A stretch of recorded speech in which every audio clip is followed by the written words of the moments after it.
Welcome, everybody, to another episode of Circle of the Earth Fellowship Roundtable. Hope you're excited for this one. We got it right here. It's all about the firmament, and we got that in the original roundtable logo.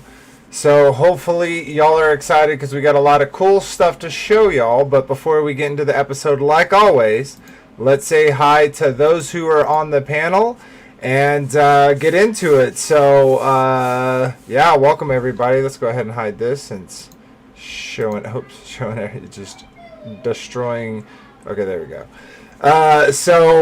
Welcome everybody. We have Marsha's not with us tonight. She's feeling a little ill, but she is in the chat. So good to see you, sister. Hope you do better. I hope you get to feeling better.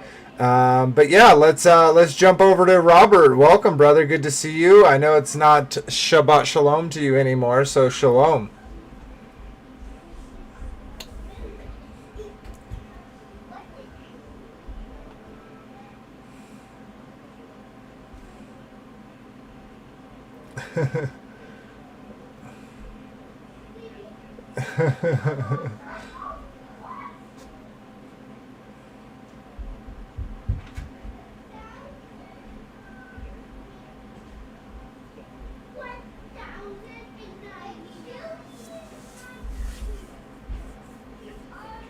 Yeah, our expanse.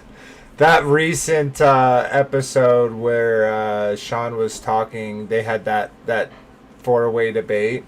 So interesting, right? Because they didn't want to talk about it, right? And Robert has no sound. oh, thank you, wife. No sound. Okay, apologize. Okay. All right. The days are getting shorter. I apologize, people. The reason why I have to click that button, because if I don't, y'all would hear all the stuff in the background. Y'all would hear multiple echoes of stuff. So I apologize, Robert, for having you muted that whole time. But I know you don't want to talk anymore, so get into it. Let's jump over to Kyle. Welcome, brother. Shabbat Shalom. Okay, he's muted by himself. That's not me, okay? Yeah, that was me. Yeah. Shabbat Shalom, guys. Good to see you guys. Yeah, this is a fun topic. Everyone loves talking about the firmament. Obviously, there's parts that, certain groups of Christians who don't believe in the firmament that the Bible describes. So it's cool to see how much that it really details on, the several layers to it, and obviously we're going to get into more of it, but it's just something we're never taught in school, and I thought it was one of the coolest things to come into cosmology. Yeah. And I was reading the Bible. Sorry, I was going to say I always skipped it when I read the Bible because I didn't understand cosmology, so I just read right over it. Yeah, well, there's no way I can possibly understand what this is. It's above my understanding. Yes. Yeah. Exactly. Yep. Yeah, and it's like that, right? With when you make the Bible metaphors, in my opinion, is it makes it really hard to know which metaphor is what and how it applies to when and where and who but whole nother topic. But yeah, this is going to be a fun topic to talk about. We got lots to share. Let's jump over to Frankie B. Frankie B, Shabbat Shalom, brother. Good to see you. Hello. Hey everyone, how you doing? You're very low. Feel better, Marcia. CIA. Yeah, let's do it. Let's get under the dome, baby. That's how you know she's a wolf in sheep's clothing, because in her name is CIA. She's from Mars, and she's Mars CIA.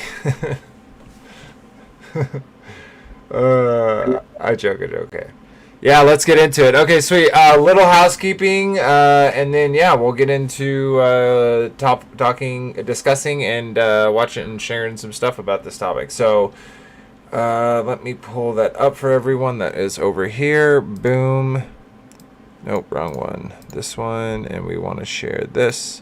So first and foremost, I want to take a second to shout out to Take on the World. they allow us to share our puzzle pieces with their family. So we always want to show our gratitude by saying, hey, if you haven't checked out Take on the World, check it out. Lots of different creators, lots of great content, yeah, definitely check it out if you haven't. If you're over on Take on the World or you're seeing us for the first time, we obviously have our own channel, Circle the Earth Fellowship. So if you'd like to support there, we're up to 1226. So thank you to all the recent subscribers. It does obviously help the channel grow and get out there to more people, get more puzzle pieces to the table. Sweet. So check us out. We're at 179 videos, so we got quite a bit of content, interviews, special guests, all sorts of things. So check that out if you're interested. And we're also over on Lighthouse. We're streaming right now over there as well. So if you haven't checked out Lighthouse, definitely check it out. A lot of good advantages of it. Now it is, as you can see, it's in beta. So it is a work in progress. But I do think they figured out being able to support the channel. So if you'd like to join, I think it is figured out because it looks like it's starting to go through again. So thank you to those who do so. And then if you'd like to support the channel and get something out of it, we got merch. So we got hats, shirts, mugs, all sorts of different stuff. And that is a way that you can not only support the channel, but also get something cool associated with it. And then last but not least, these conversations, as well as our after shows and our Pieces in Plain Sight, Peace Seekers episodes, all take place on Discord. So if you're interested in joining the community, we share recipes and gardening and memes and prayer requests and a whole bunch of different stuff. So if you're interested in that, please check that out. Links are in the description below. Okay, sweet. Let's go ahead and get out of that because we are done. And let's kind of just get into a little open discussion real quick before we get to the sharing. Specifically about this topic, like kind of where, and I think this is kind of a good format, where you used to be on the firmament. And like Kyle gave a little indication, he kind of skipped it because he didn't really understand how to hermeneutically, take it apart into some meaningful hermeneutics. But yeah, let's kind of talk about our before and after. Let's go to you first, Robert. What are your thoughts about the firmament and where you used to think to where you kind of are now with that? Well, right. I know I mentioned bits and pieces in other episodes, but yeah, I've totally into the sci-fi, Star Trek, all that fun jazz, and that's just assumed, given that it was it's a round ball and all the moon going around, spinning around. Never really thought much about the science of it and how this all works and how we see the same stars, even though we're whizzing through the galaxy and spinning all over places. Yeah, so I never really thought much about, didn't care, didn't matter. Who cares? What does it matter if it's round or flat, and all that? Yeah. So, but yeah, I found that there is, it does matter for some people. Just like with evolution versus creation, or someone will get connected to God, to Yahweh, in different ways, and this would be one of them. So it does matter for that person. Yeah, and I think it directly matters to how we read Scripture, right? If we're reading Scripture and it's clearly defining what the stage of this, a thing is, what reality is taking place, right? And we're reading Scripture and we see that there's a beginning and there's an end, right? We have to say, okay, well, in this story, the location matters. Where we are matters. And yeah, for some people, it's not a like you didn't believe in the correct firmament model and you're going to hell, right? And but I do think it is one of those valuable pieces of information because it it takes away kind of the wind out of the sails of the out of the heliocentric model, right? And even the, like you mentioned, evolution, it kind of takes the wind out of the sails there too, because it's like if we're in this enclosed created place, then you could just take evolution out of it, because their whole this was a ball and all the goo and materials needed somehow eventually got to this place that seeded life. That's a pretty, big claim that has it's a theoretical claim, right? There's no way to go into the past and prove that could even happen. So I agree. It's important conversation. It's important topic to those who it will open their eyes. But I think in general too, there's a reason why they lie about these type of things. So sweet. All right. Well, let's jump over to you, Kyle. What are your thoughts, brother? Yeah, I mean, I've always kind of appealed to the natural mechanisms that have to work of a contained system. I guess once I understood that, in the biblical cosmology that we live under a plane that has a dome over it, I can understand how we have air pressure. We have columns of air pressure that, rated by different gases. And to me, it's kind of interesting because, we're told that when we look at these pictures of the ball Earth, it's this, this pressurized air ball in this vacuum, and it's these two, one a pressurized system and the other one a vacuum, which would be a negative, so a positive and negative system right next to each other. And, anything could exist beyond the firmament. It wouldn't matter. There's that container there. That's the point. We don't believe in the space vacuum, obviously, but, it's the concept that, you can only go so high up. Everything that goes up must come down. There's just a fundamental understanding to us living in an enclosed system that's innate with us. And we can see it when we're looking at the stars and the sun and the moon, I believe. We see their orbits, their rotations around that central Polaris, and it's called the arch of the sky, or the dome of the sky, for a reason. Everyone views it as that because it literally does look like a dome over us. Yeah, and some of that for sure is perspective, right? Like our eyes could only see so far, but isn't that also interesting that the way that our eye views it that way, right? And they want to take all the experience out of it, right? Like, no, you the stars aren't spinning, you are spinning, you're moving, right. They're not moving. And that kind of deal. Oh, thank you to Recycle, just subscribed. Thank you, brother. But yeah, like it's a very interesting thing that they do with the earth, because like another thing, it's almost like, think about it like this: God is pure light, right? And he even says like he can't be in sin, right? So there can't be any sin in you to be able for you to be in his presence.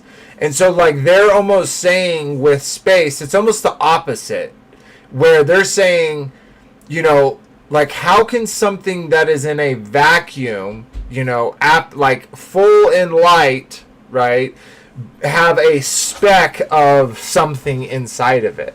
And they're always changing it, right? Remember how space used to be completely void, and now it's like, no, there's so many particles per such a big area, but is undefined, right?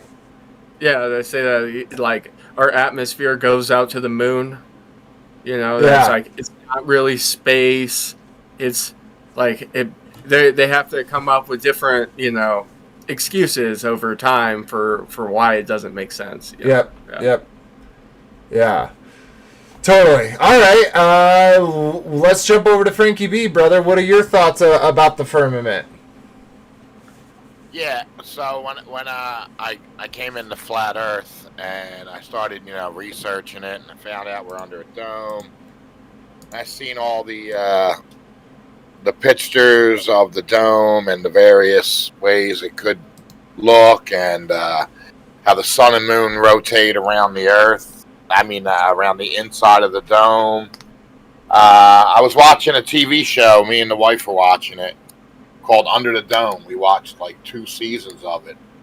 And as soon as I realized we were under a firmament, I was like, wow, it's all in plain sight. They literally, they can't help but tell you where you're living, even though they're lying to you about where, they say we're really living.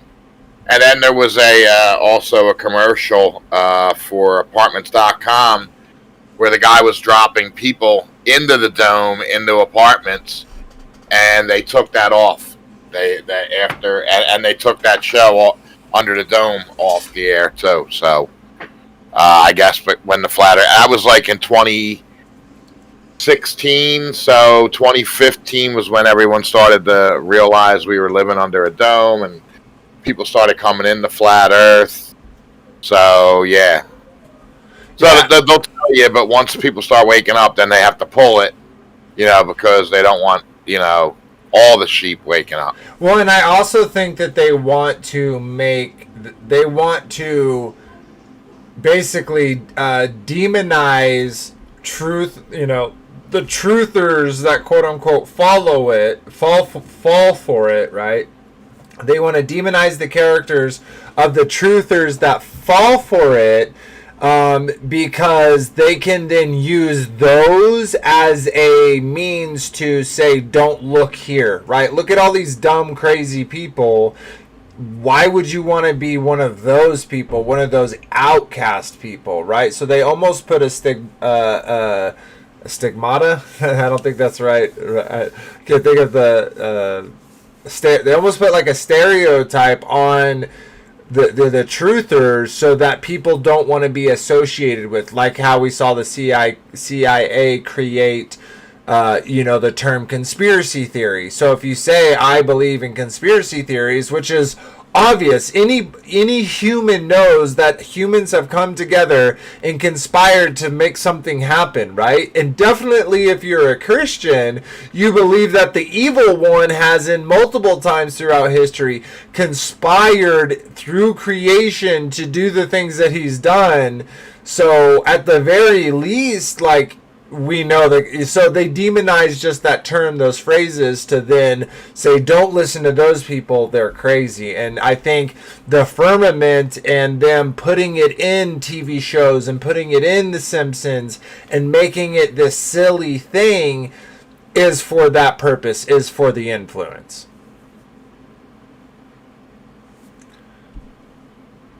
Any thoughts, Fingerby? Did we lose you?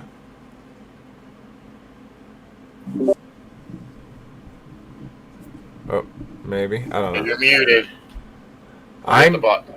Oh, you're muted, not me. No, I was watching the video, the stream, and then you're talking in the YouTube. Oh. Sorry about that.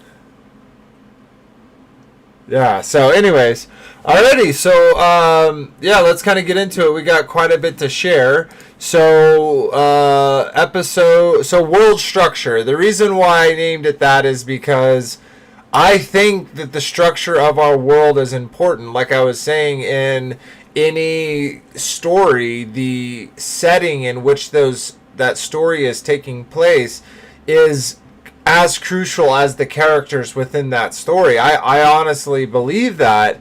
And so I think it's important to know where we are. And so our world structure, what it is, where we really live, and how God has proclaimed it to be, should be important in our lives. Though we have little understanding of this grand structure, it is easy to be humbled by its descriptions, knowing it was given the entire second day of creation to be hammered out. From what we do know according to scriptures, it separates the earth from the vast amount of waters above it, that is made from a physical and or spiritual substance, and various other descriptions. As we are unable to freely explore all the earth due to governments, politics, and the military, it is seemingly it is seemingly unfortunate that we cannot confirm this fact with touch, as handfuls of evidence suggest, as scriptures explain, that the firmament does indeed exist. Why would they hide it? Is the firmament just the sky?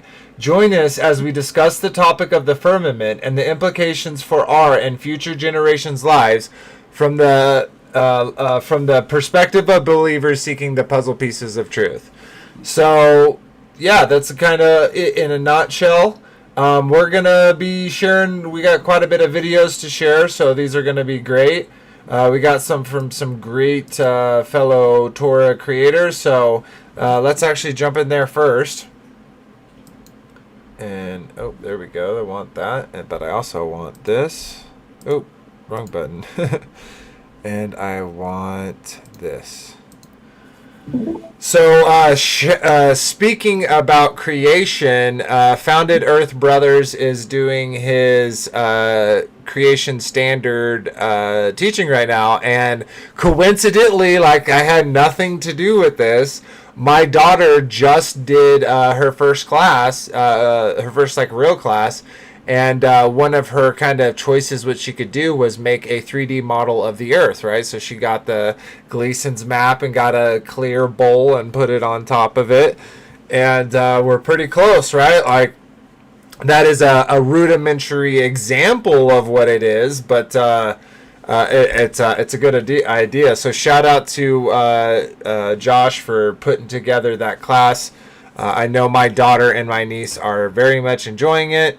So, yeah, thanks. So, yeah, we got a little video from him. It's just 1:29. The firmament, up close and brighter.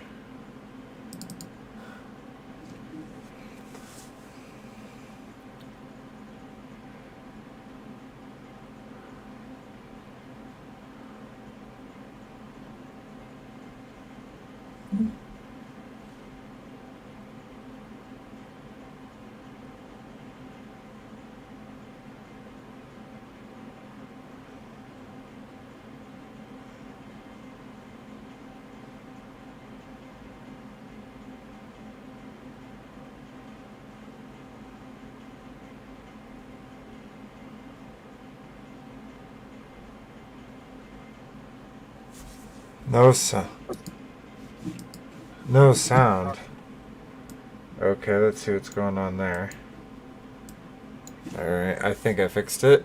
Let's try it again. Alright, I apologize, everyone.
So obviously this is modern technology where we're able to, get some of these images.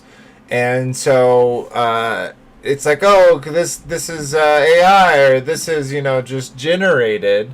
Well, we're going to jump back in time a little bit and go to a 1958. Oh, that's not very long ago.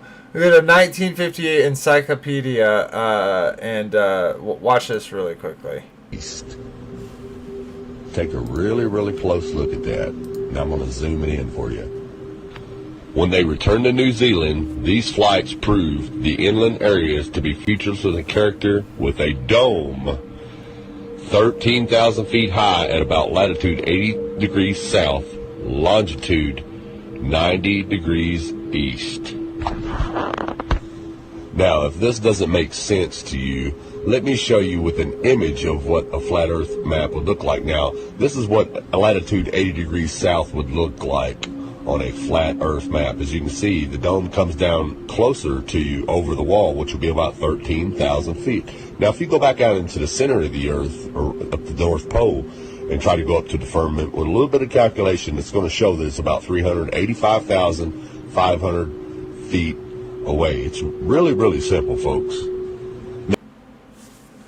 So, and that's just one part. We're gonna keep going.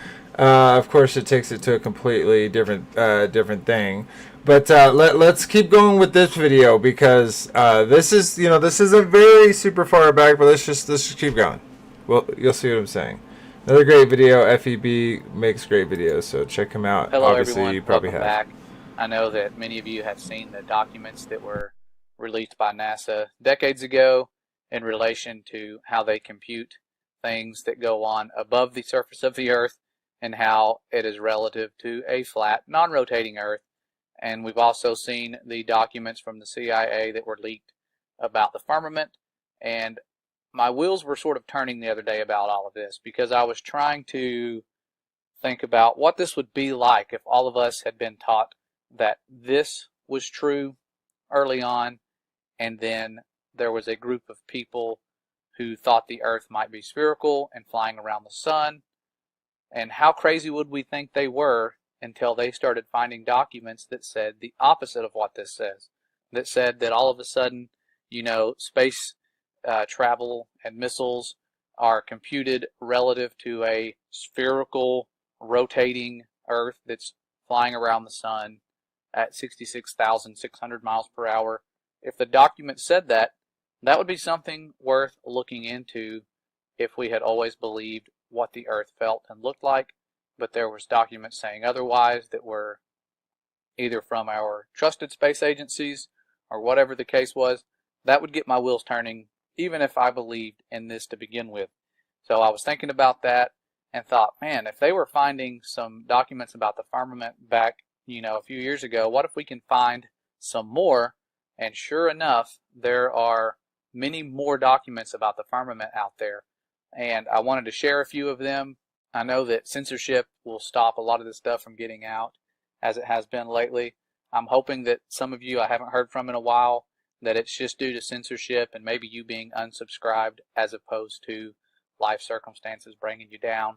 So I'm hoping it's just the censorship, even though that sounds like something YouTubers wouldn't say, but I'm not worried about the censorship. I knew that was going to happen. My concern is with you guys and everything being okay.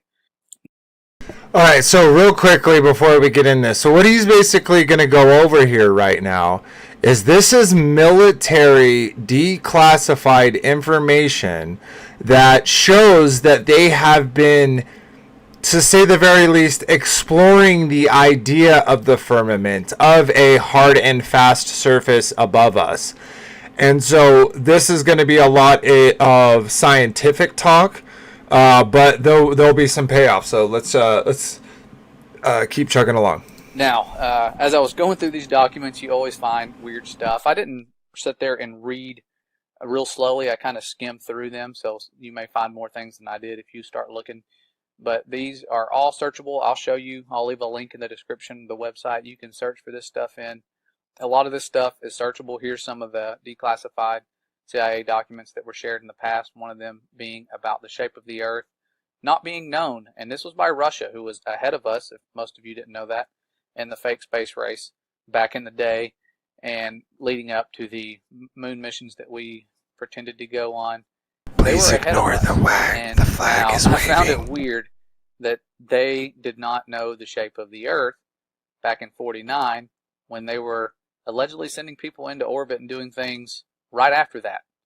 I know a lot of you thought that was strange as well.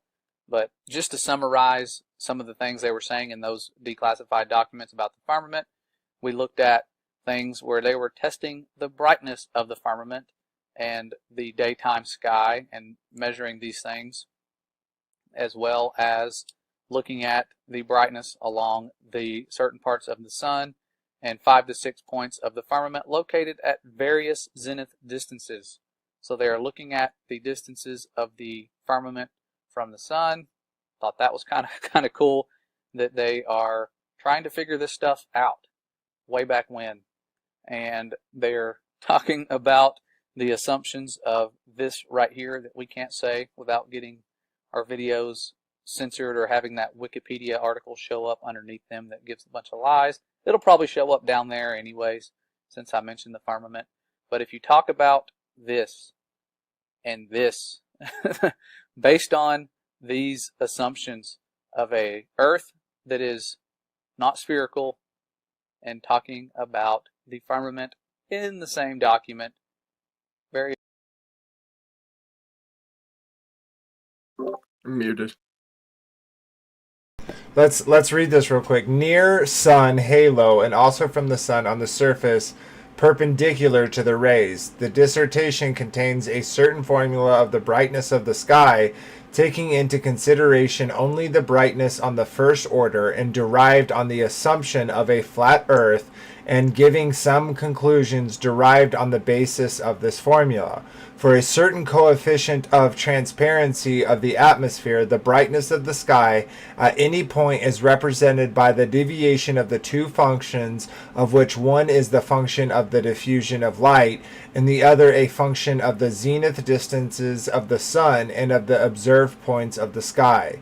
On changing of the zenith distances, the sun Z from 90 to 0 degrees, and brightness of the sky on the accumulator of the sun increases first, reaching a maximum for a certain value of Z, and then decreases.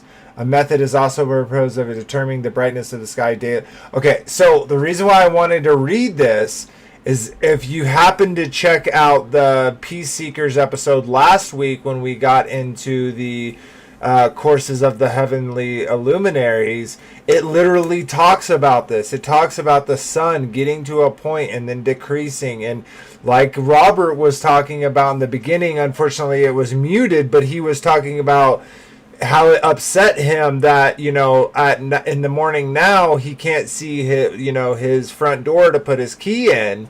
And the day is getting shorter and shorter and shorter. So not only do we see that in Scripture, we see that here. I guess this is the USSR. This isn't American declassified information. But we see them talking about this very thing, including the flat earth and the firmament, again, like Josh pointed out, in the very same paper. So any thoughts before we chug on?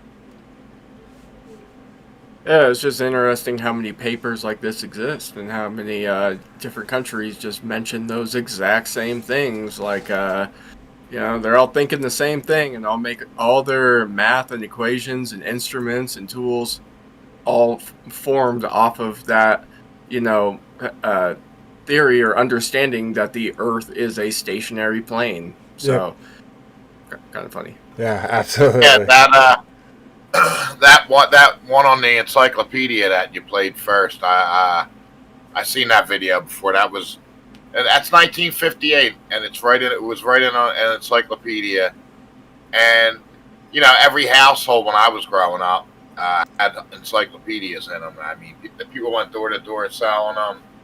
That was the only way we had books to do our homework with. We didn't have the internet, so yeah, I possibly had a copy of that because well, speaking of I'm gonna actually pull myself up bigger real quick. So this right here, it's probably gonna be hard for y'all to read this, but it says Gateway to the Great Books, and this is a Britannica. It's gonna be kind of hard to see, but so this is Britannica. In this book, I'm gonna open it up. Hopefully when I show the page, it will show better. So this was published. Let's see if I don't know if it's going to work. Okay, here we go. It's published. Oh, it's backwards for y'all, but it was published in 1963. And in here, 1963, right? 6 years before the missions. They're having art. They're still publishing. Come on. Come on. Come on, come on. Work for me. Work for me. Let me see if I can get it to... Okay, here we go. Oh. They're still punishing the arguments which support Galileo and the arguments... Oh, let me go back one more. And the art... Oh my gosh. Show the people what I'm trying to show them. And then the arguments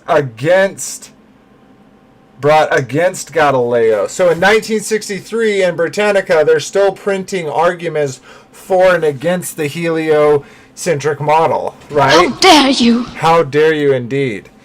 So yeah, there's so much out there. Like Kyle said, like Frankie B, there's so much information out there, and they act like like we can't research this stuff, like that we can't read old books. You know what I mean?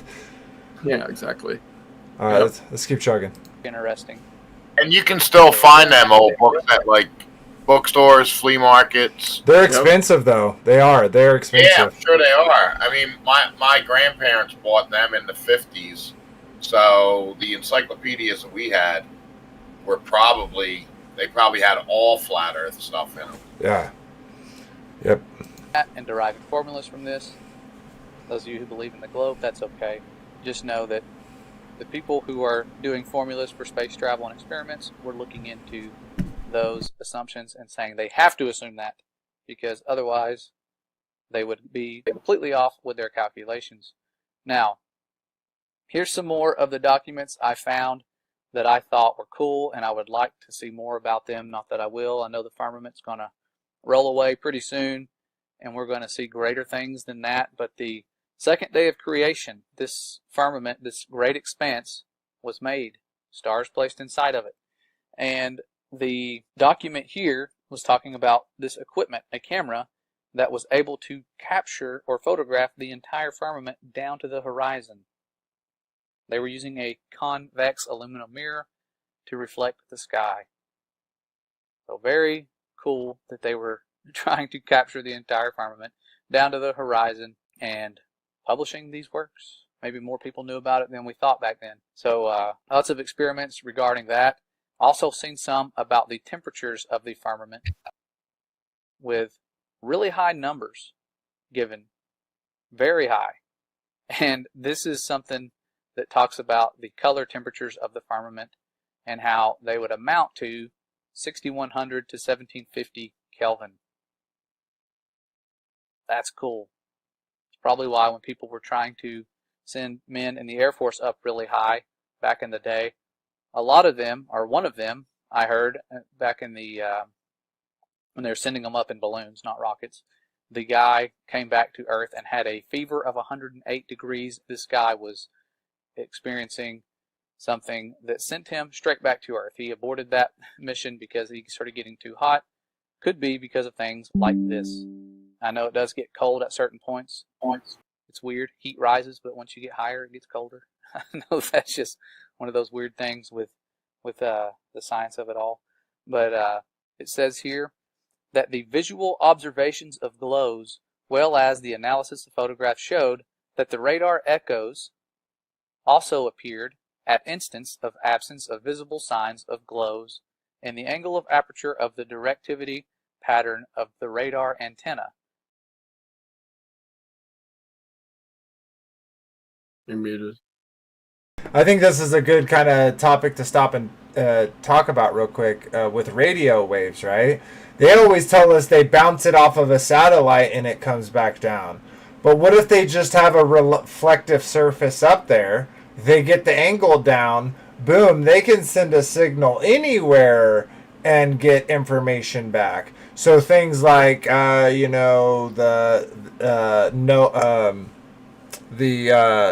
why can't I think of it? The HARP, right, where they're bouncing stuff up into the ionosphere and then back down. all these technologies start to make more sense, as opposed to it just bouncing off the ionosphere, whatever that means. It's bouncing off of air, it's bouncing off of radio wave. Like, what else is it's there's no solid thing for it to quote unquote bounce off of. It's just this invisible line that they say exists for it to bounce, right? And so the fact that we have these technologies that can talk worldwide makes way more sense than satellites, in my opinion. Not that they don't have satellites. It's interesting you say HARP, because I'll have to find the video, but there's a demonstration of how HARP works on the smaller scale, and it's just this little glass dome tube thing that's filled with, moisture, and they emit the waves, whatever, and that moisture just sinks and drops. So it's, so I'll have to find the video. I'll have to pull it up. Sweet. Yeah, sounds interesting for sure. Sweet. All right, let's keep checking. We'll watch this for a little bit longer. We're not gonna watch the whole thing, but there's a little bit. There's a lot of good gravy left, but we're gonna leave y'all to go check him out later. The glows were observed in another section of the firmament. As a rule, the echoes did not appear when visible forms of glow were absent on the firmament. So they're studying some properties of the firmament that we weren't taught about in school. How there are times that certain things echo when these glows are present. That's extremely fascinating. The complexities of this firmament, the movements above, how they can even affect things like the Foucault pendulum and change how fast these things rotate when they're in their set patterns due to their ring magnets and all the things that they put on them to keep them in motion, and the electric pulses and whatnot. These things are affected by the firmament. Really cool, and they were studying that and these radio echoes back then in relation to different glows, to the aurora lights, all of those things they were studying. They were looking at the firmament, knowing it's there. Here's some more where they were capturing the whole firmament and using different technology to do this, different instruments.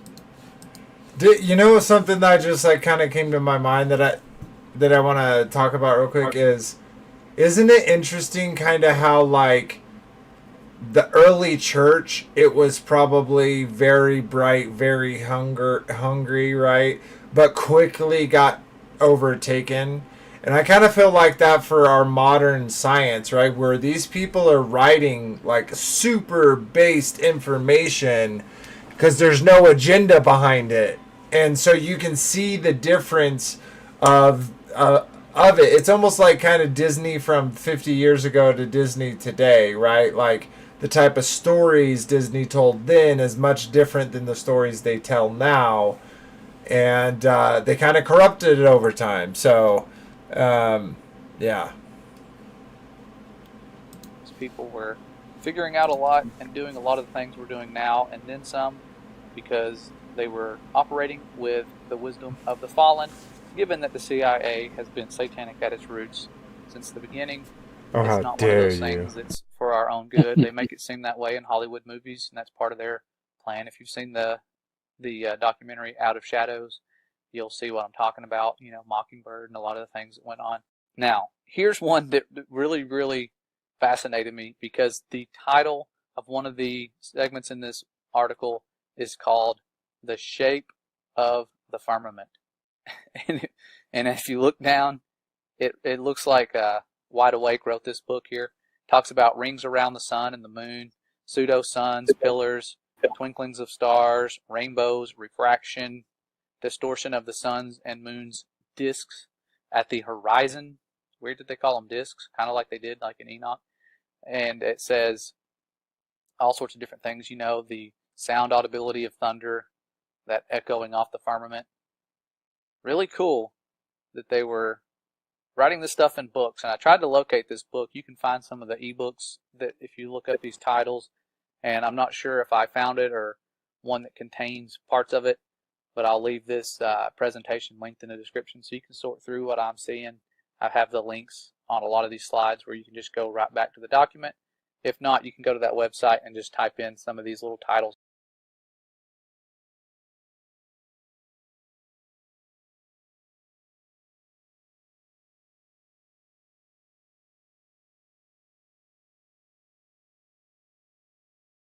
Muted. Okay, yeah, so great information there. So many documents like that exist. You can scour, dig deep on the internet, and definitely find treasure troves of it. But let's jump back even more in time and talk about some of the nations' cosmologies.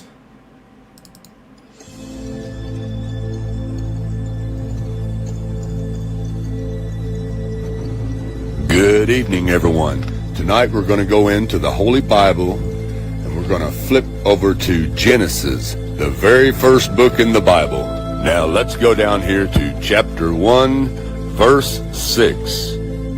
And God said, "Let there be a firmament in the midst of the waters, and let it divide the waters from the waters." And God made the firmament, and divided the waters which were under the firmament from the waters which were above the firmament, and it was so. And God called the firmament heaven. And the evening and the morning were the second day. And God said, "Let the waters under the heaven be gathered together unto one place, and let the dry land appear." And it was so.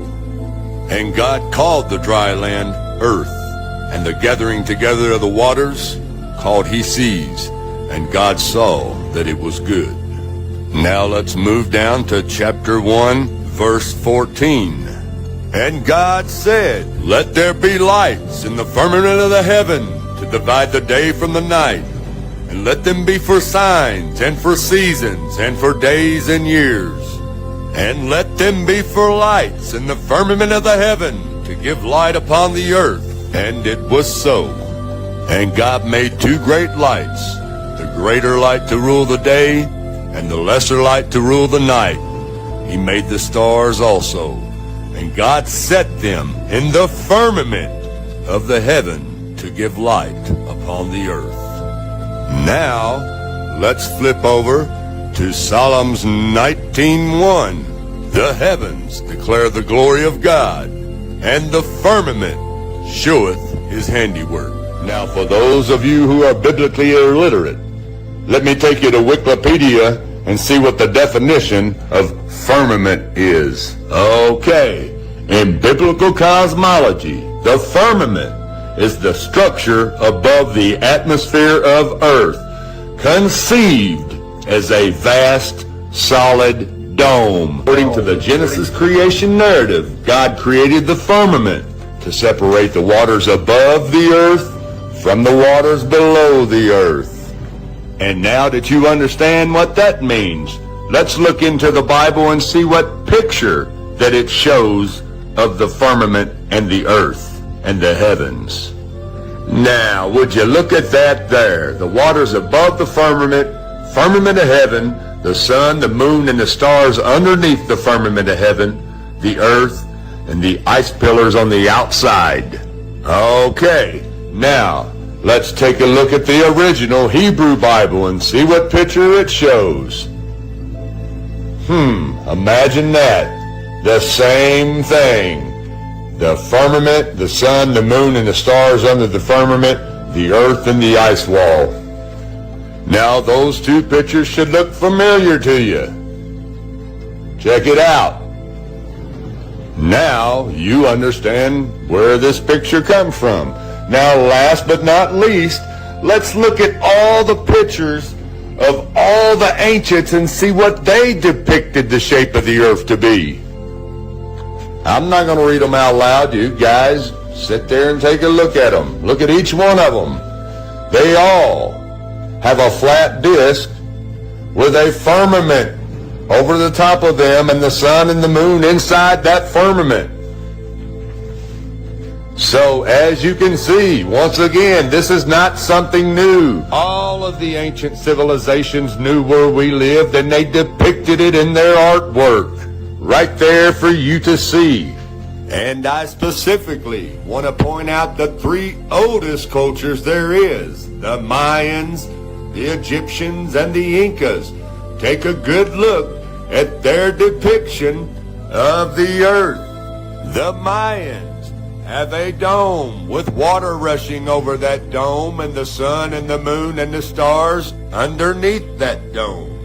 The Egyptians, as you see, the blue woman represents Mother Earth. The blue represents the oceans above, the dome with the stars fixed in them. And the same with the Incas.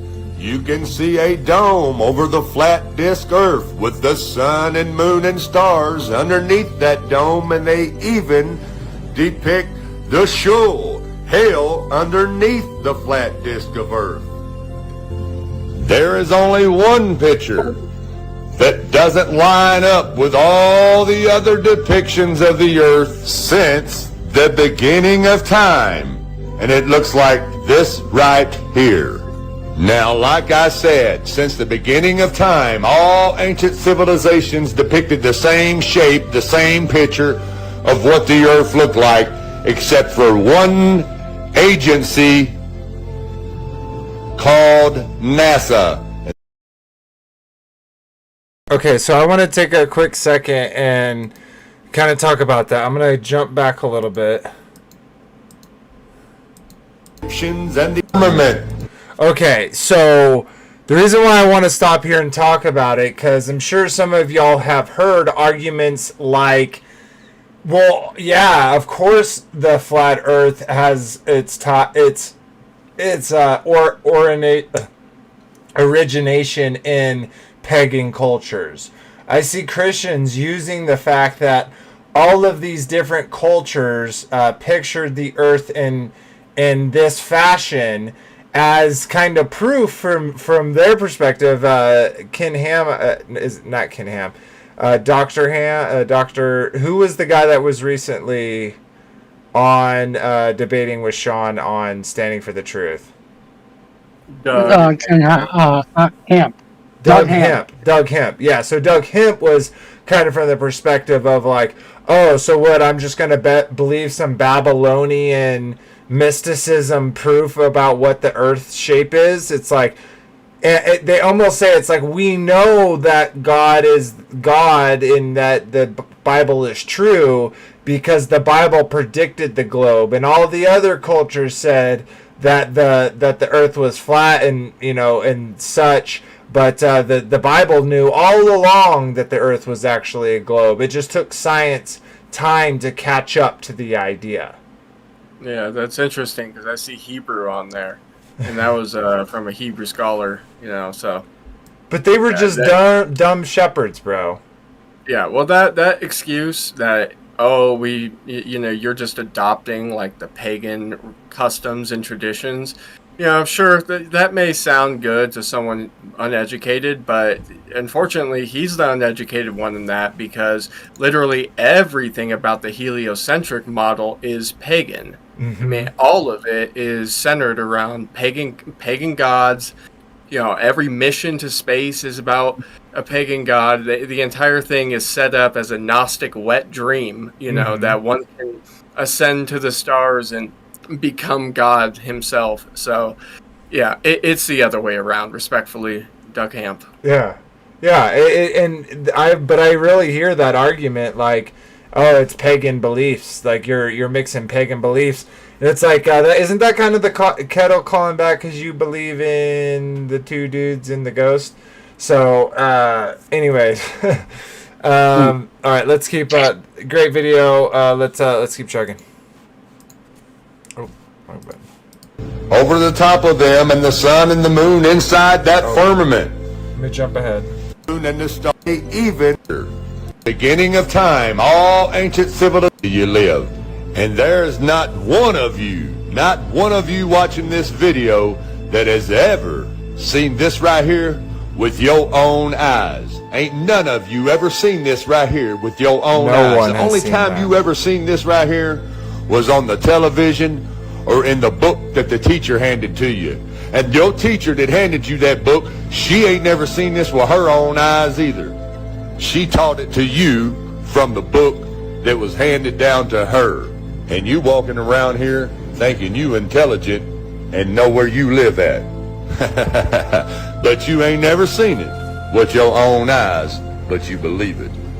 Now I'm going to leave you with one last little verse from the Bible that goes with this picture right here. Okay? We're going to go to Timothy, book 1, chapter 6, verse 20. O Timothy, keep that which is committed to thy trust, avoiding profane and vain babblings and oppositions of science, falsely so called. Horizon, the sloping sea level, the spin of the earth. Unless Which you can others see err these concerning the phenomena faith. with your I think own that was eyes, important, too. What was that? I was just finishing the verse there. Which others err concerning the faith. Mm-hmm. Yep. may not be true. Unlike what we've been told in school, the Earth looks like a snow globe, round but not sphere. The North Pole is at the center of most flat Earth maps, with the ice of Antarctica holding everything in. Well, new this morning, all our lives, we've been taught that there's little doubt that the Earth is round, of course. We've seen the images from space, but not everyone's really convinced. There's a whole group of people who are not convinced. Some common themes are the Earth is not a sphere, as you said. It's not moving. We are not spinning on an axis or revolving around anything. And biblical literalists believing the Earth and everything we see when we look up in the sky exists in sort of a dome. And everything we see when we look up in the sky exists in sort of a dome.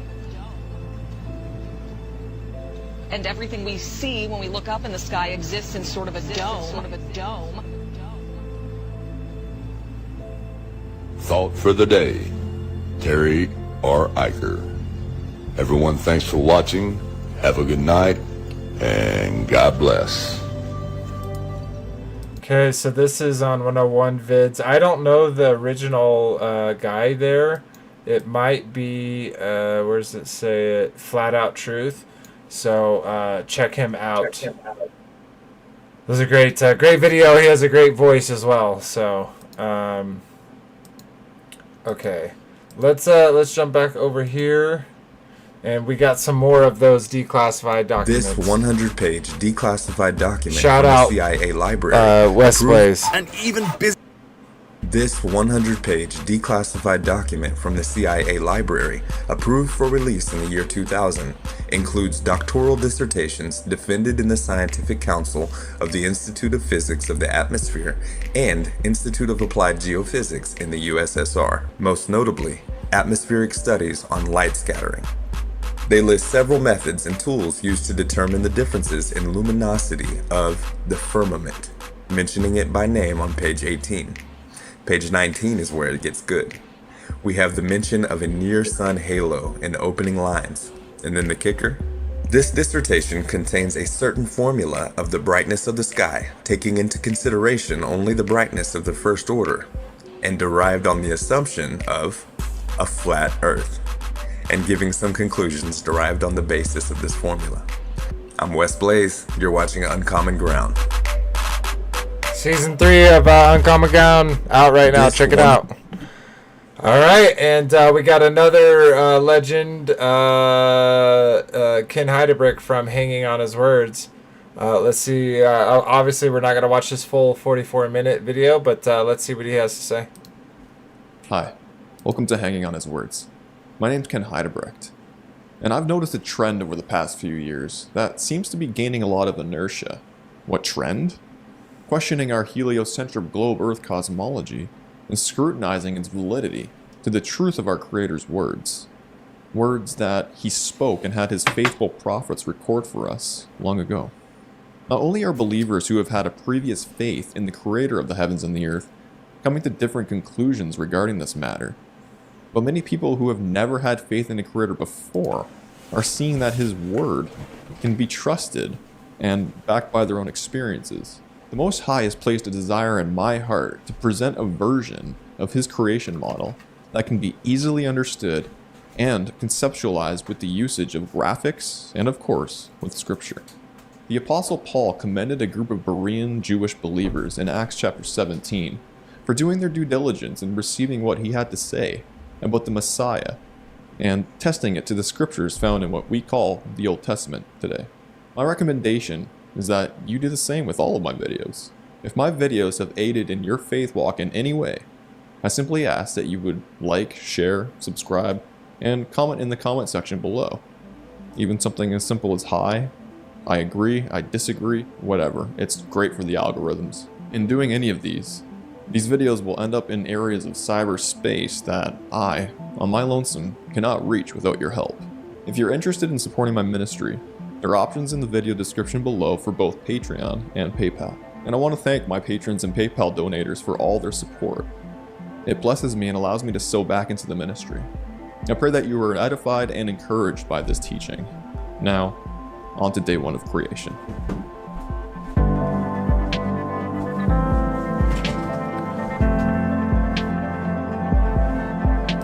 Great videos. We're just gonna skip a little ahead. Definitely support Ken Heidebrick. He is a legend. So let's jump ahead here. Brothers Enoch, Abraham, Isaiah, Ezekiel, Paul, John, and many other prophets that were given a unique experience in their lifetime. I have not ascended into the heights of heaven like these men, nor have I descended into the depths of Sheol. I have been on this earth plane for going on 34 years now, and what I'm going to be talking about in this video is based off of the understanding that I've gleaned from the words that they've recorded for us. I should also add that the men I just mentioned didn't traverse through the firmaments of heaven when they were extracted from the earth in their bodies of flesh.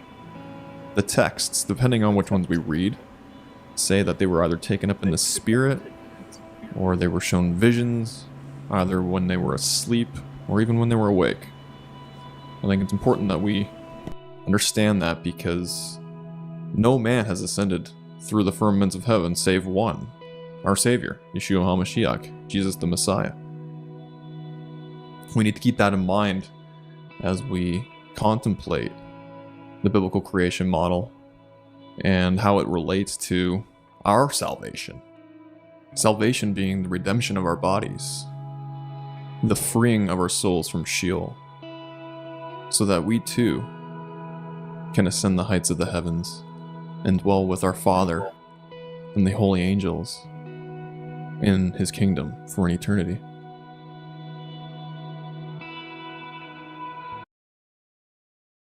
I want to stop real quick because, like, everything Ken said right there is so beautiful, and getting back to kind of the stage matters. Like, what God made and where He put us matters, and it matters not just because this is where the events take place, but that God had the intent, the heart into making what He made. And so to have this ego and be like, no, that's not what God made, that's foolish, this is what God made, to me is it's a pretty interesting way to go through life, or to hold opinions to hold. But we're gonna skip to day 2, 'cause I know he's talking about all of them, but all right, we'll go this for a while. We'll go till day 2.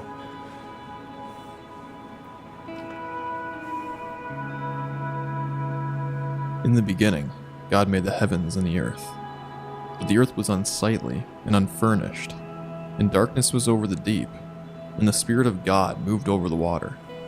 And God said, "Let there be light," and there was light. And God saw the light, that it was good. And God divided between the light and the darkness. And God called the light day, and the darkness He called night. And there was evening, and there was morning, the first day. For on the first day He created the heavens which are above, and the earth, and the waters, and all the spirits which serve before Him, the angels of the presence, and the angels of sanctification, and the angels of the spirit of fire, and the angels of the spirit of the winds, and the angels of the spirit of the clouds, and of darkness, and of snow, and of hail, and of hoarfrost, and all the angels of the voices, and of the thunder, and of the lightning, and the angels of the spirits of the cold, and of heat, and of winter, and of spring, and of autumn, and of summer, and of all the spirits of his creatures, which are in the heavens and on the earth. He created the abysses, and the darkness, eventide and night, and the light, dawn and day, which he has prepared in the knowledge of his heart. And thereupon we saw his works, and praised him, and lauded before him on account of all his works. For 7 great works did he create on the first day. Alright, so now I'm going to present to you the first day of creation. We just read the text in Genesis 1 and Jubilees chapter 2, and we're going to go over each and every one of them. So we're going to start with the 7 great works of creation on Okay, we're gonna go through this. I definitely suggest you go check this out by yourself, but I don't want to just play his whole video. Let's jump here. Oh, right here. Which bear the earth and the firmament of the heaven. So he saw winds bearing up the firmament of heaven, which is interesting because, I mean, what are the foundations of the heavens resting on? Well, we're going to trust Enoch's account, which I do. There are 4 great winds which are holding this entire creation model up. Wind plays an integral part of the overall system of this model, and I'm going to get into that in other videos, but I just wanted to touch base on that really quick. Okay, so we've got the first firmament, or I guess it would technically be the 7th firmament, because I do believe that there are 7 firmaments in this entire creation model, and Yahweh sits on the 7th one. So we got the 6th one, the 5th, the 4th, the 3rd, and before I get to the 2nd one, I'm going to read a bunch of scripture. Okay, so this is something I want to talk about. This is purely... I'm about this... Ooh, I felt that coming on. This is purely speculative, and I don't know if there's any way to really say one way or the other, but I think it's an interesting thought. Is, so doesn't Sean believe that there's 7 firmaments too? Yes, correct. Thought he was the end of all. Well, so this depiction that we have right here, right? I'm not saying it's not true, this depiction right here, but it says that it encompasses one another. So I've kind of talked about this before, and I'm going to pull something up real quick. Notepad. Oh, no, wrong thing. So I've wondered if it could possibly... I'm going to show this. Oh, no, y'all won't be able to see that if I do it like that. So let me change window. I'm going to stop, share again, this one. Okay. So I want y'all to be able to see. So I've also wondered if it's kind of like this, and I'm going to do this kind of quickly. So let's say we have a firmament here. Okay, with the earth. Okay, and so he has it encompassing one over the other. Instead of that, couldn't it equally be this firmament, kind of how I have it in the picture, like let's say this is its pillars, it's in the ocean. And so when you get up here, or let me draw a smile, when you get up here, here's the tip of the ocean, you got more land and mountains. And then there's a firmament above this. And then in here, deepest, darkest part of the waters, you go up here, there's an additional firmament and mountains. Do y'all kind of get what I'm drawing here? How it could still encompass it, but be a part of it? So this one is in the oceans of this one. And this one is in the oceans of this one. Does that make sense? Does anyone kind of get what I'm saying? I'm not saying it is this. I was just thinking that is another way you could kind of envision it, where you have your first one, the waters, your second one, the waters, the third one, the waters, the fourth one, the waters, etc., all the way up, and have 7 firmaments still. So just a random thought that I wanted to bring up when he was talking about kind of the way that it could work. So let me pull the other screen back up, watch a little bit of this, and then keep chuckling. That show why I believe there are multiple firmaments. And starting with Genesis chapter 1 verse 1, in the beginning God made the heavens and the earth. Okay, so that doesn't prove that there are multiple firmament structures, but if you guys have watched my video Firmament, Waters Above, in it I break down the Greek and the Hebrew of the word heaven and firmament, and essentially chapter 1 verses 6 to 8 reveals that Yahweh called the name of the firmament heaven. So if we just want to extract that bit of information and impose it on the following scriptures that I'm going to read where we see heavens, just think it's a synonymous term for the firmament. So Jubilees chapter 2 verse 2 says, "For on the first day he created the heavens, plural, which are above, and the earth." And once again, that corresponds, obviously, with the previous passage I just read where there's multiple heavens. And it makes sense if you think about it. Yahweh had to create the domain where he lives above first, right? If we go to 1 Enoch, chapter 1 verse 4, it says, "And the eternal God will tread upon the earth, even on Mount Sinai, and appear in the strength of his might from the heaven of heavens." The heaven of heavens, that's going to be a common expression. Real quick, I saw Rachel Grary. Sorry if I butchered that. This is from Ken Heidebrick's Hanging on His Words. Check him out. He has a lot of great content. A very good teacher. So yeah, definitely check him out. All right, let's end it there because we still got tons more and we don't have an infinite amount of time left. Okay, let's get rid of this.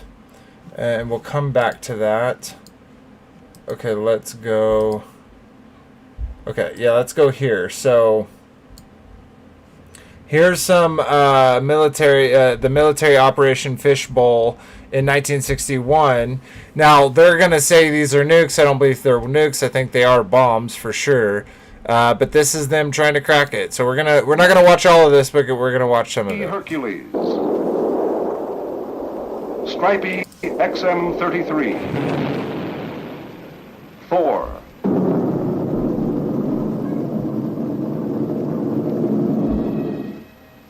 Johnston Island was the center of launch and experimental activity for the 1962 high-altitude weapon effects testing termed Operation Fishbowl. But Johnston Island was only the core of Fishbowl activity.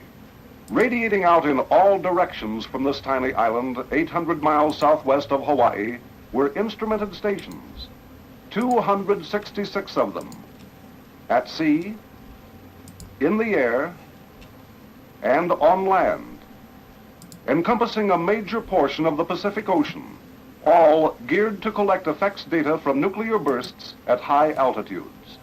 Now to set this broad stage in greater detail.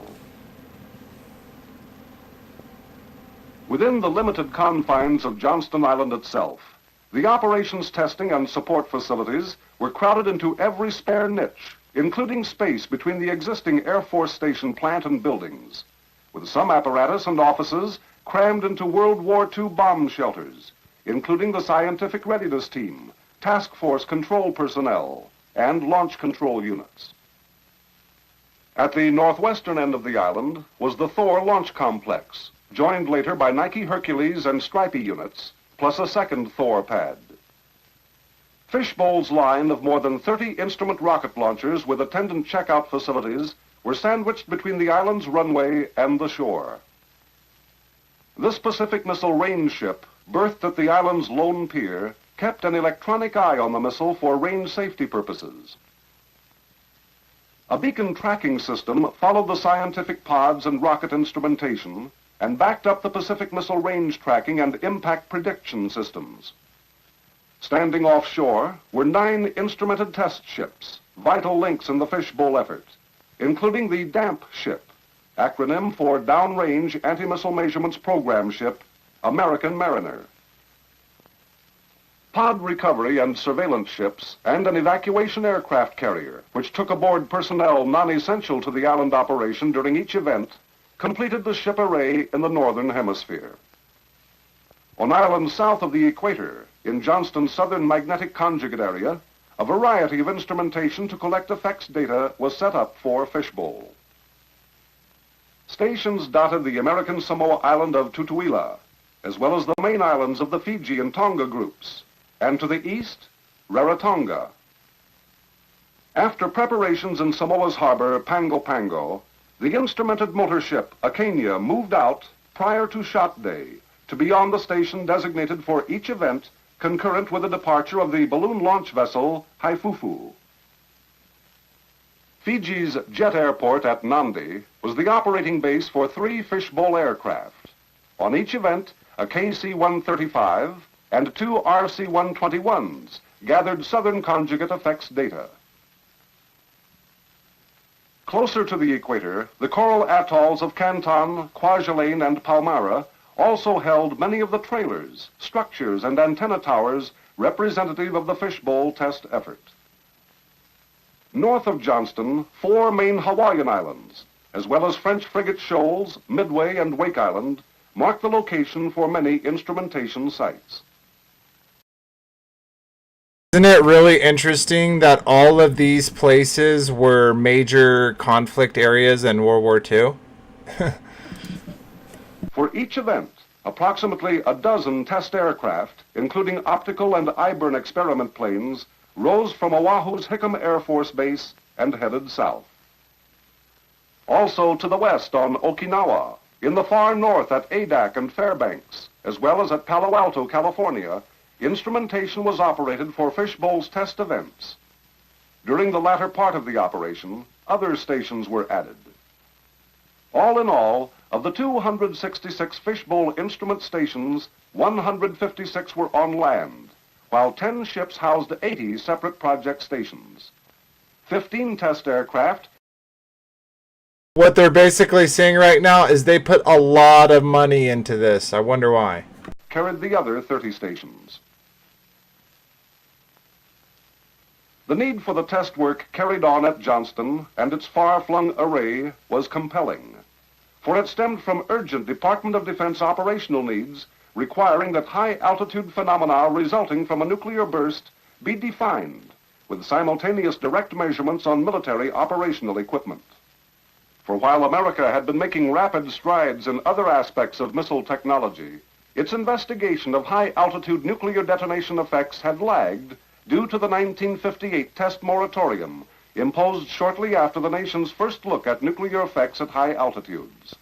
This initial exploration in 1958 was limited to 6 shots, with attempts to collect data with untried experimental instrumentation in an environment alien to the nuclear testers. From a ship in the South Atlantic, 3 small detonations, known as the Argus series, were launched and triggered aloft for the purpose of examining the Christophilus theory that a long-lived belt of trapped electrons could be artificially created by a very high-altitude nuclear explosion. Other effects on Argus, although Maybe their excuse is they accidentally created the Van Allen belt. measured, were not thoroughly documented. In the Pacific, as part of the Hardtack series, 3 effect shots, Yucca, Orange, and Teak, were detonated at respectively 26, 43, 77 kilometers, primarily to provide information on the change of blast, nuclear, and thermal effects with increasing altitude. From Hardtack's limited test experimentation, one lesson learned was that widely diverse quantitative effects were produced at different altitudes, including major electromagnetic disturbances, causing communications and radar blackout problems. The nature of each effect could be learned only by actual testing. More than the information they furnished, these 1958 shots indicated how much more there was to learn about nuclear burst-created atmospheric ionization.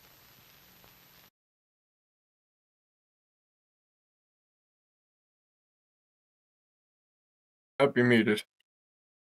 Isn't it interesting? 1959, 1958, 1956. They're all around this time, around the 50s. There's all this interest in the firmament. It's very interesting why that is. Yeah, I mean, along with their other expeditions around that same time, where they're trying to dig deeply and go out as far as they can south. You know, so they're testing like all the outer limits. Yep. Yeah.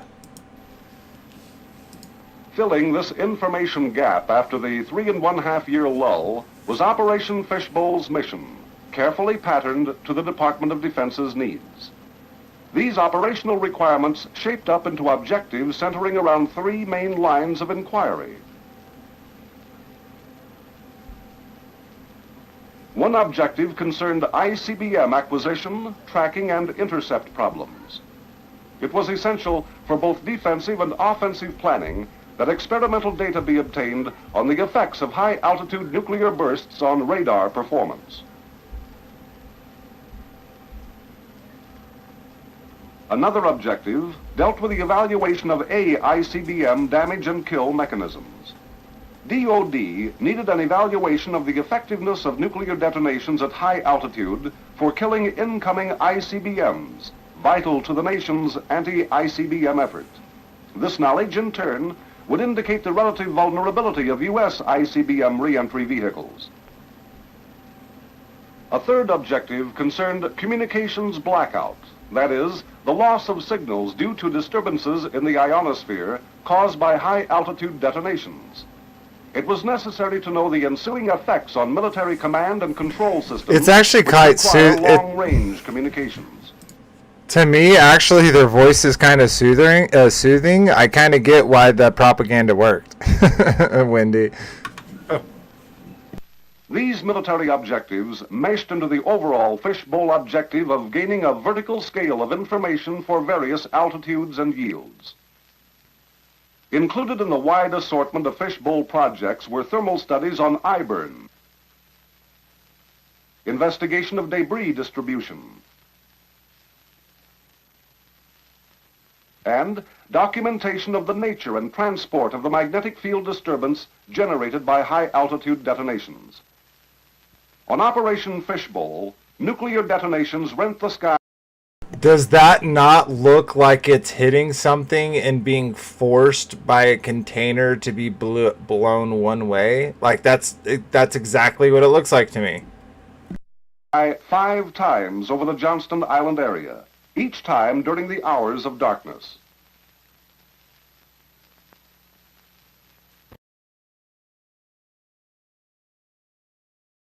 Yeah, it definitely looks like it's not it doesn't look like it's blowing up in a circular, like a spherical form. It looks like it is circular, like it's hitting against the surface and mushrooming out.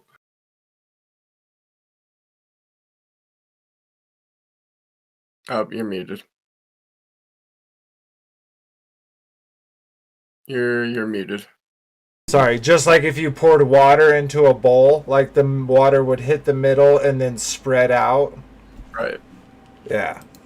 And I don't know what this weird like duplication thing is. Anyways, all right, let's keep chugging. Hours of darkness.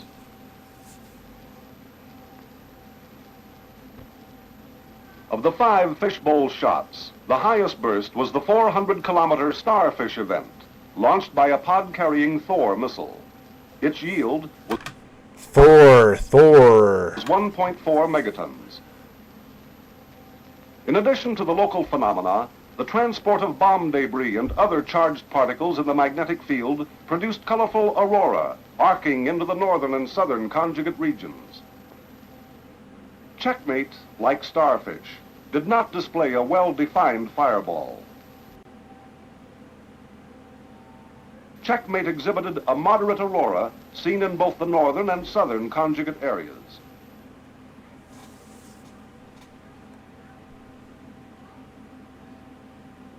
Kingfish's fireball was well defined and its aurora moderate. how wouldn't that pressure just come straight down? If they're saying it is like as powerful as it is, like imagine the shockwave of it going downward. Like that seems like a problem. I just kind of thought about that. Yeah. Yeah, it does seem like an issue.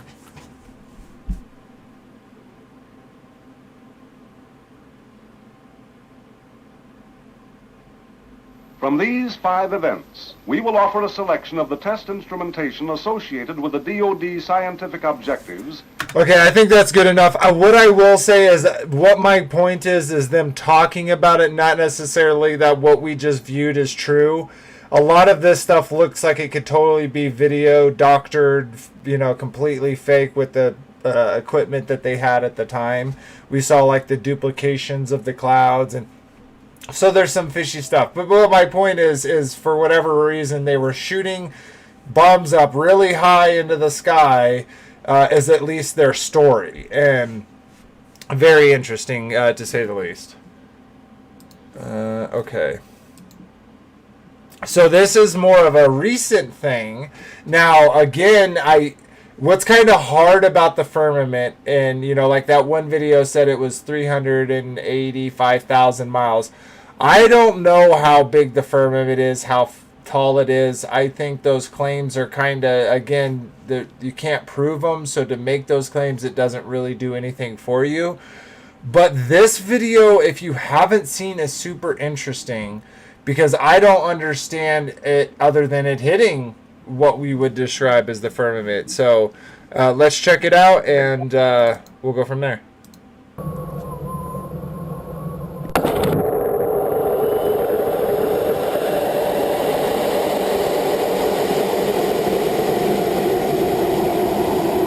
Just look at how much rotational speed is on this thing right now. It'd be really hard to just stop.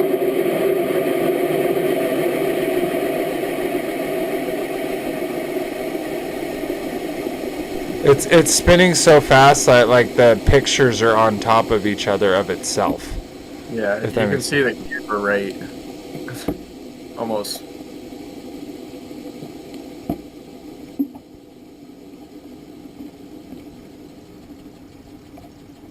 I'm getting dizzy. Here it comes. Here it comes.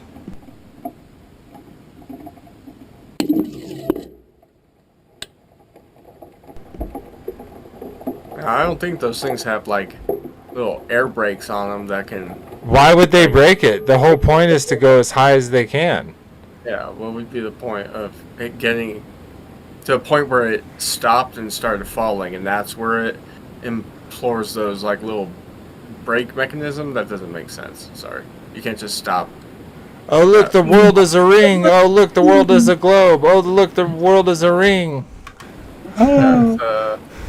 Yeah, it's concave, convex, flat. What was that? The moon. Yeah, earlier the moon was just floating out there. Sun.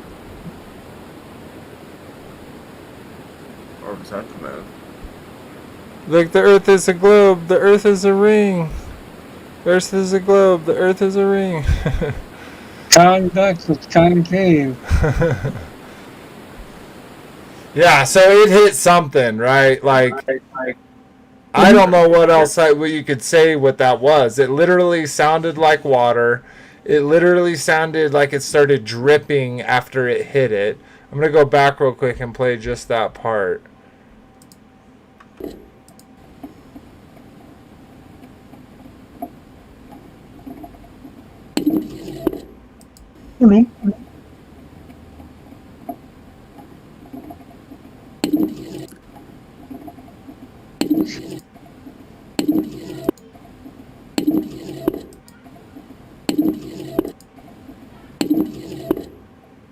It's a weird noise. And then here, like, it sounds like rain. Yeah, like rain on a sheet metal surface, you know. No, if you were underneath the water and you heard noises, that's what it would sound like. Yeah. That's a description. Yeah, exactly. And how all those sounds are kind of like extenuated, like it was in water. Mm-hmm. Yeah, super interesting. Alrighty. I think this is like a. Let's go. We'll come back to this. Okay, let's jump here. Got this Very article. nice. The lion guy. Yeah, we'll come back to that. So this is an article by International Business Times. It says invisible plasma shield, which protects Earth from radiation, discovered 77,200 miles above planet. It says the Earth is protected from the fast-moving killer electrons. Watch out for those invisible terrorists. And by invisible plasma shield, which is located thousands of miles above the Earth's planet surface. According to researchers at Massachusetts Institute of Technology, MIT, and the University of Colorado, Boulder. High above the Earth's atmosphere, harmful electrons that make up the outer band of the Van Allen radiation belt travel at nearly the speed of light, pelting everything in their path. Exposure to such high-energy radiation can harm satellite electronics and pose serious health risks to astronauts. How did they get through this in 1969? We don't know. However, despite their intense energy, these electrons circling around the planet's equator cannot come below 7,200 miles from the Earth's surface due to the shield, science said in a study published in the journal Natural on Thursday. It's almost like these electrons are running into a glass wall in space. Daniel Baker of the University of Colorado Boulder and the study's lead author said in a statement, somewhat like the shield created by the force fields on Star Trek that were used to propel alien weapons, we are seeing an invisible shield blocking these electrons. It's extremely puzzling phenomenon. Ooh, I wonder what that means. Of course, they always have their silly numbers. But yeah, go check out that article if you're interested. All right, we got a few little things. Okay, did this play something? Okay, let's see what this guy's got. But I don't remember learning about Auguste Picard. I don't know about you, but I don't remember learning about Auguste Picard in history class. This guy was attaching metal steel balls to hydrogen balloons and seeing how high he could go in the sky. Literally. Super odd. He seemed to be a big influence on science and our history, but again, we don't really hear about him much. Maybe it's because he's a flat earther. As the first man to reach the stratosphere, he said, it seemed a flat disc with an upturned edge. Obviously, that quote right there should tell you that's why you're not hearing about him anymore. This guy is a flat earther. Anybody that's a flat earther is not allowed to be in the public eye. But you know what they do in the public eye? Tell us the truth. This is an artist rendition of what Auguste Picard was doing when he went into the stratosphere, towards the firmament. And what I'm about to show you is a Hennessy commercial that was produced and posted for all of the public to see. This is called Revelation of Method. This is them showing you the truth to your face and then nobody saying anything to NASA and having any problem with it. And just to get your mind in the right frame of reference here, before I play this clip of this commercial showing everybody the truth, this is what biblical cosmology looks like. There's a firmament here holding waters above, hence why the sky might be blue. And here's a bunch of our other ancestors' drawings of what they thought the shape of the earth was. You'll see it happens over and over, the shape of the dome. But after you see this clip, let me know in the comments if you think that they're showing us the truth and everybody's just not realizing it. And if you want to know more of my thoughts, check out my link tree in my bio. I've got a podcast where I talk for 2 hours about things that I can't talk about here, but this is enjoy this commercial. Fee, or Faye.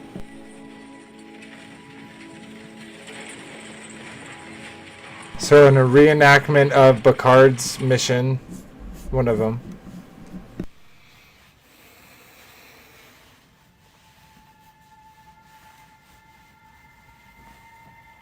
This is an alcohol company making this advertisement.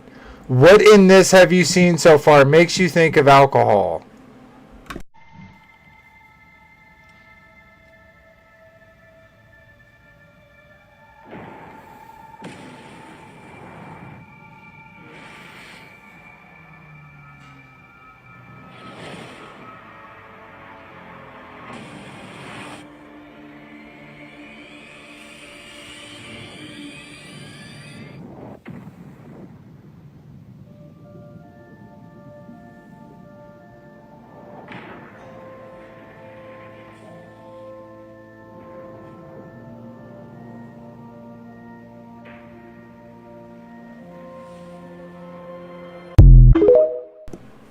Yeah, so again, alcohol commercial.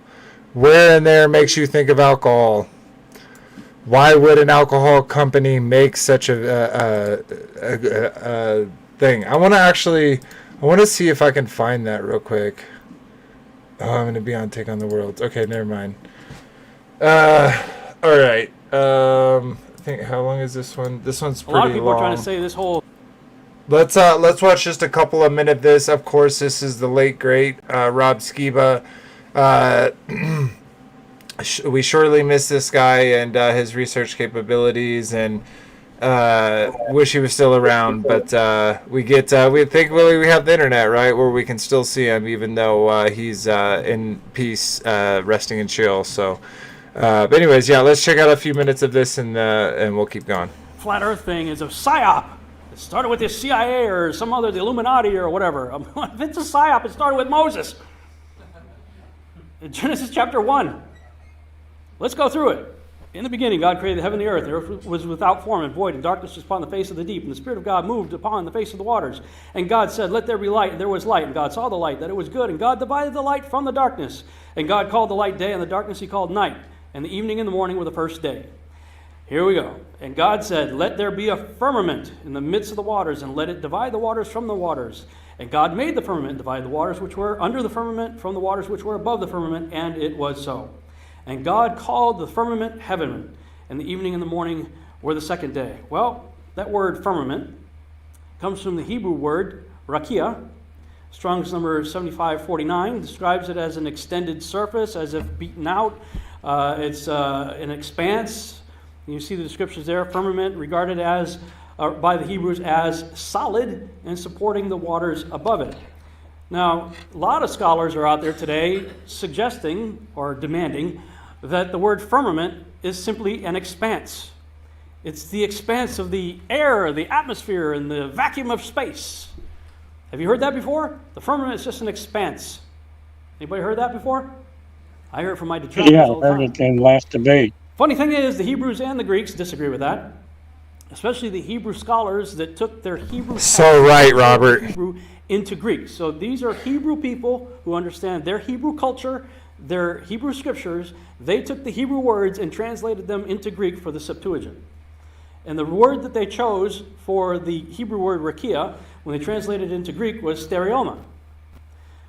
And that word, the origin of that word, is a combining form borrowed from Greek where it meant solid, used with reference to hardness, solidity, three-dimensionality in the formation of compound words.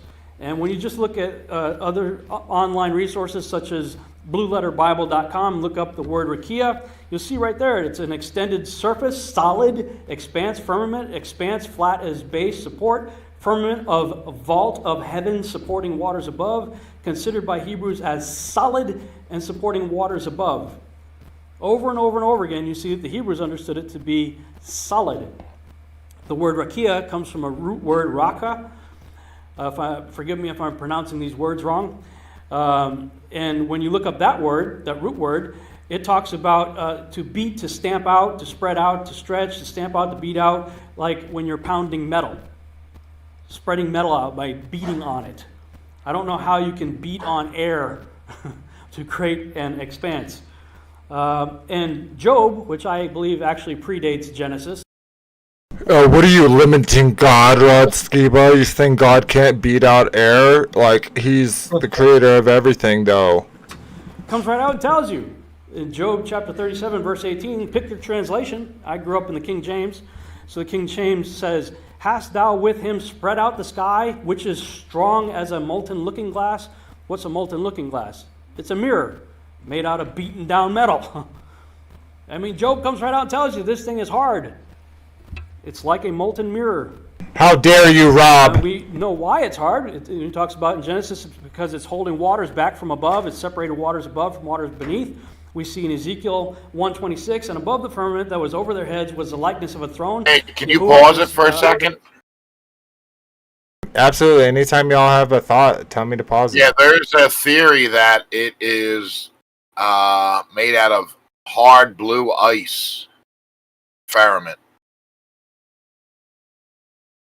Yeah, I saw Josh talking about that it was like a self-healing blue substance that like the drills would get stuck into it. Yeah, and it rejuvenates when it gets damaged. There's also a stone. Is that his name, Josh? The guy that was talking about that? I think his name's Josh Keith. I think his channel's Fringe his channel's Fringe something. Oh, well, maybe Josh got it from him or that guy got it from Josh, but what I'm talking about is Josh talking about that. What's the name of Josh's channel? Founded Earth Brothers. Oh, okay. Yeah, it's a different guy. But yeah, he talks got it from. Yeah. And that's a very interesting thing to talk about its substance, right? That it's like self-healing, and then there's the that blue sapphire glass that like they don't know where it comes from. Yeah, that would make sense if God made it self-healing, too. Yeah, it would totally make sense. The pronunciation that I have chosen for the Tetragrammaton, I'm not dogmatic about that. I know some people, it's Yahweh, or it's Jehovah, or Yehovah. I've kind of gone through all of them in the course of my journey, looking at the various pronunciations of 4 consonants. I've landed on Yahuwah. If you say Yahweh, I'm good with that too, so I don't think it's worth fighting about. We're doing the best we can with 4 consonants. But we see that his throne is sitting on top of this structure, according to Ezekiel. We see in Isaiah, heaven is my throne and the earth is my footstool. We see in Amos chapter 9, verse 6, the one who builds his upper chambers in the heavens and has founded his vaulted dome. The word is aguda, a structure fitted together over the earth. He who calls for the waters of the sea and pours them out on the face of the earth, the Lord Yahuwah is his name. Amos 9:6 is a very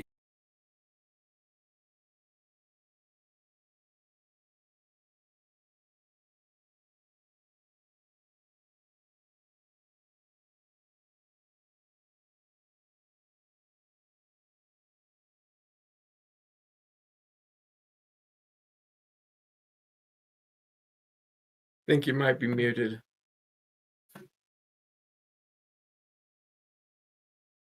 Oh, I'm muted this whole time. Oh my gosh. Okay, so back to what he's saying here brings me again back to Kent Hamp, Dr. Hamp, where he was literally, how can they not see this? I'm gonna go back. Look at this. Above the firmament was the head of the likeness of a throne.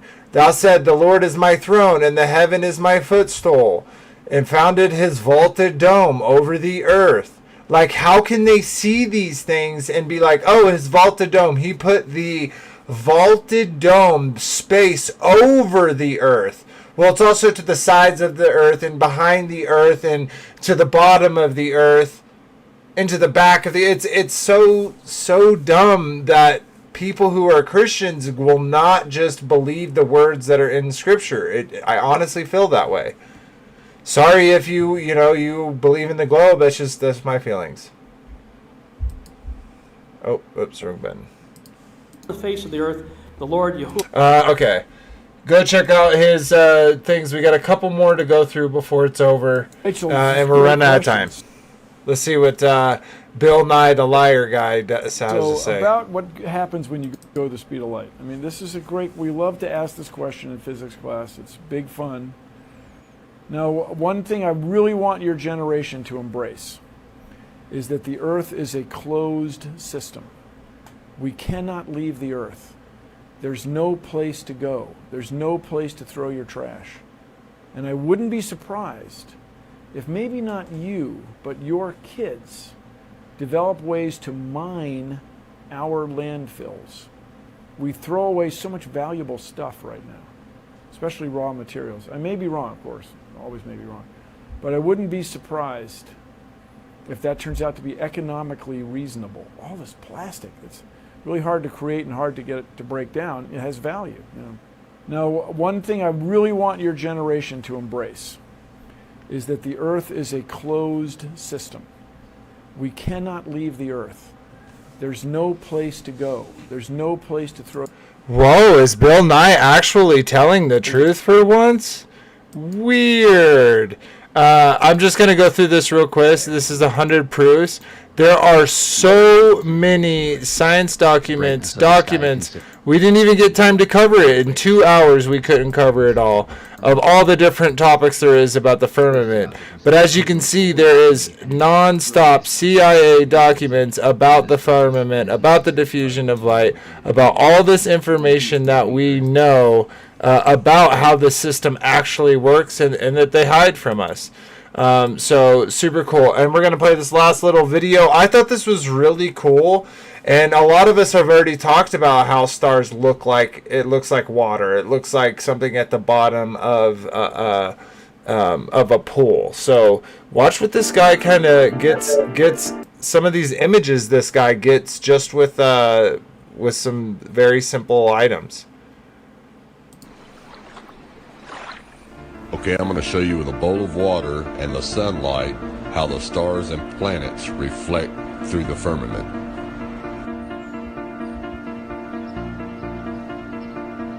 Isn't that exactly what it looks like, guys? That was weird.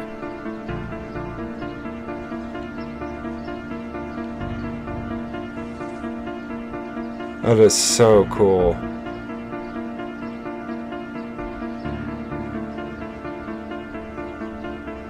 Wendy knows. She takes pictures of all this stuff. Isn't that so interesting? Now let's have a look at the stars and the planets through a real telescope in comparison to the demonstration I just performed.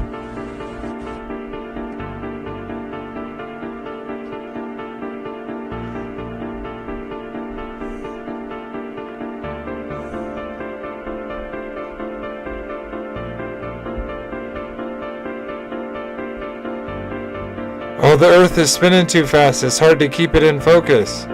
The Earth is spinning, so the object is moving.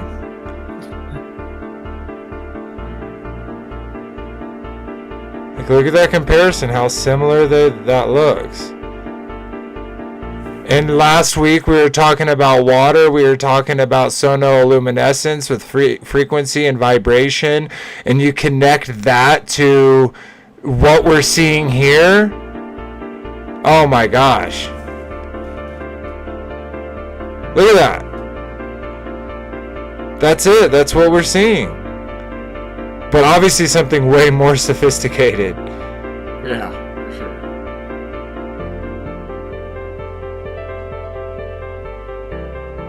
Yeah, 'cause look at that light.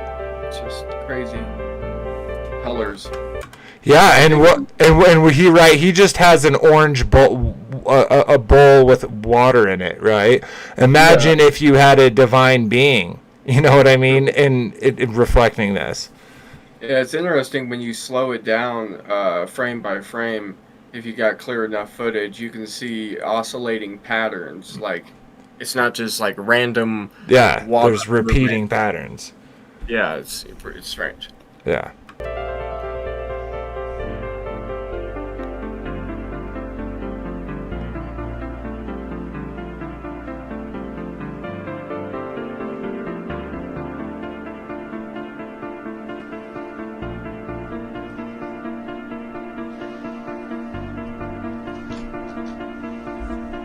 Pretty cool.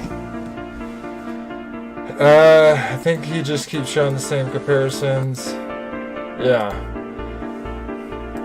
Super interesting though, like that idea that he had and coming up with that concept. Yeah, I wonder what if you like did that, like what if you got a bowl and then hooked it up to frequency so you could change its vibration and then Right. look at the reflections. That would work. Yeah, I think that'd be pretty good. You could just put a speaker. Oh, like a next to the speaker bowl on at a top of certain, it, you like know, it on top yeah, of a speaker. or underneath it, or Yeah, that's whatever. what I'm saying. Like have the speaker and then put the bowl of water on top of the speaker. Yeah, exactly. Yeah, that's a cool. I might have to look at that and maybe play with something. That'd be cool. Sweet. All right. Well, we are coming to a close. Thank you all for being here. We'll go ahead and say our goodbyes and call it a stream. So let everyone. I'm guessing Robert. Okay, there we go. So let's jump to you, Robert. Kind of give us your final thoughts about the firmament and this topic, and then and your goodbyes. It's so hard to cover everything. I got files and I got tons of YouTube saved, and there's hours and hours and hours of stuff. There's so much stuff. How can anyone deny it anymore, right? Mm-hmm.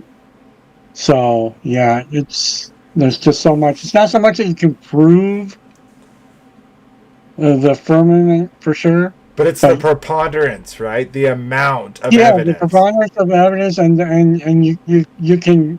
There's so much stuff they disprove their globe. Uh-huh. So yeah.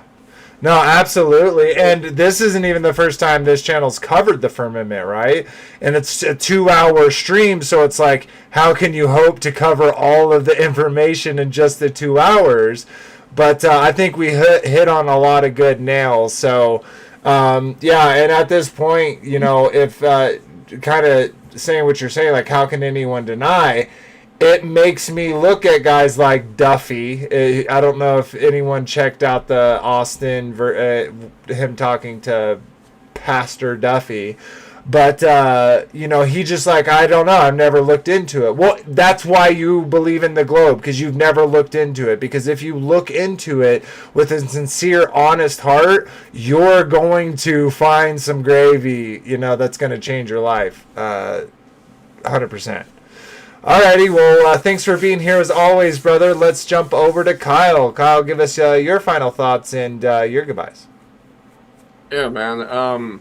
You know, the firmament isn't something that we can go out and touch ourselves necessarily. We can't, you know, we'd have to go, if it were even possible, you'd have to go really high up or probably to the coldest, most windiest, you know, most brutal environment on the face of the earth to even potentially do it.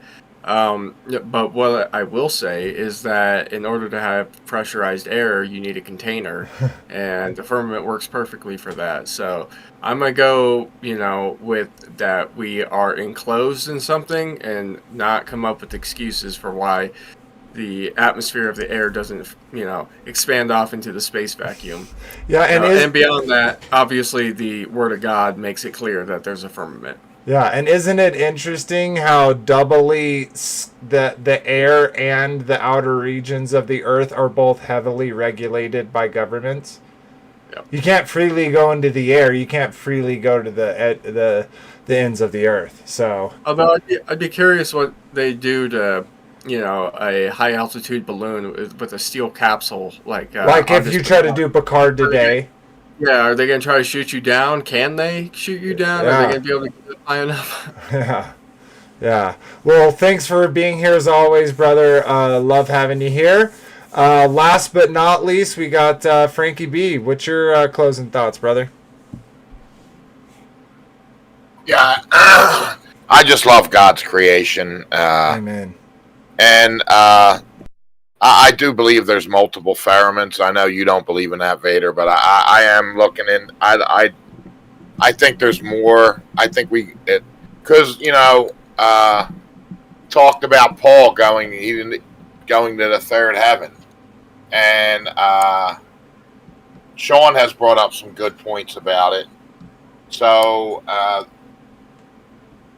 I believe in multiple firmaments. By the way, I do.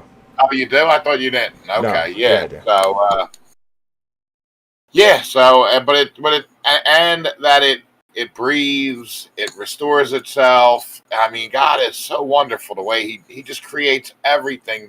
He's given us everything we need. There's everything in this realm that we need. Oh, I actually saw a video that in Ireland they cut out the it's moss that ferments in the ground, and they burn it. They actually cut it in log. It's like mud. Remember we were talking about the giant trees, how we thought they could be coal? Are you talking about peat moss? Yeah, peat moss. Yeah. How they use it for firewood. Uh-huh. And remember we were talking about the giant trees, the roots that we thought were oil and coal and all these resources. So, and the peat moss, that was like kind of confirmation to me on that one. So, yeah, God is just wonderful. He's created everything for us. Yeah, I mean, there's so much abundance in this realm. It's crazy what they're trying to say, that there's scarcity. Yeah. You know? Yeah, absolutely. And to his creation, right? Like, specifically the firmament. He took all day to create the firmament. You know what I mean? Like, that has to say something, right? And of course, to the Globers, they're just like, oh yeah, it took them all day to create all the space, right? But per that model, it took billions of years for it to expand. But I digress. So yeah, the creation is beautiful. His description of creation is beautiful. And it's plain from creation, right? That no man is going to be without excuse. And one other thing, and we've actually found out that Bill Nye can tell the truth. We saw it here. Breaking news. Breaking news. Shabbat shalom, everyone. Dig deep. And don't forget to enjoy the song at the end. And have a glorious week in the creation of Yah. Oh, you're muted. Muted again, Vader. Awesome. Well, I hope y'all enjoyed, and yeah, the firmament is definitely there and is definitely a sign of the creator of his handiwork, right, where we see in scripture. So hopefully y'all enjoyed the show. Please like, share, comment, and subscribe. It does really help the channel grow. And thank you for all the new subscribers, recycled. We appreciate your subscription.